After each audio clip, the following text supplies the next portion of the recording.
কবি কখনো কোনো পদক বা পুরস্কারের জন্য কিছু লেখেন না। হেলাল হাফিজ তার কবিতাতেই বেঁচে থাকবেন। দেখেন, হেলাল হাফিজ তার কবিতাতেই বেঁচে থাকবে, কবি বেঁচে থাকে তার কবিতায়, এবং হেলাল হাফিজ তার কবিতাতেই বেঁচে থাকবেন। আপনি যেটা বলেছেন যে উনি একাকী জীবন কাটিয়েছেন, এটা শিল্পীর বেছে নেওয়া একটা জীবন। উনি এই জীবনেই স্বচ্ছন্দ বোধ করতেন। আমার মনে হয় না ওনার এই জীবন নিয়ে কোনো আক্ষেপ বা অভিযোগ ছিল। আমি মনে করি শিল্পী যখন শক্তিশালী হয় তখন ওনাকে বাঁচিয়ে রাখতে হয় না, ওনার কবিতা ওনাকে বাঁচিয়ে রাখবে।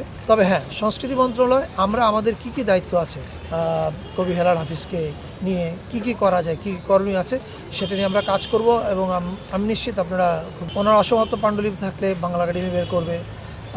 আরেকটা জিনিস, যদিও আমি মনে করি কবি কখনো কোনো পদক বা পুরস্কারের জন্য কিছু লেখেন না। পুরস্কার দিতে হয় কিন্তু জাতি তার কৃতজ্ঞতা জানানোর জন্য।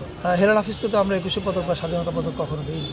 ফলে উনি এটা পাওয়ার জন্য লিখেননি, কিন্তু এটা দেওয়াটা আমাদের জাতির দায়িত্ব ছিল, কিন্তু ওনাকে দেওয়া হয়নি। ফলে এই জিনিসগুলোর ক্ষেত্রে আমাদের সংস্কৃতি মন্ত্রণালয়ে কী করা আছে আমরা সেটা দেখব। আমি যেটা বললাম যে কবি তো পুরস্কারের জন্য কিছু লেখেন না, কিন্তু পুরস্কার দিতে হয় জাতি তার কৃতজ্ঞতা জানানোর জন্য। দুর্ভাগ্য এই যে আমি যতদূর জানতে পেরেছি উনি 21 পদক, স্বাধীনতা পদক এগুলো কিছুই পাননি। আমাদের সংস্কৃতি মন্ত্রণালয়ের এই বিষয়ে যা যা করার আছে আমরা নিশ্চিতভাবে সেটা করব। আপনারা কিছুদিনের মধ্যে হতে জানবেন।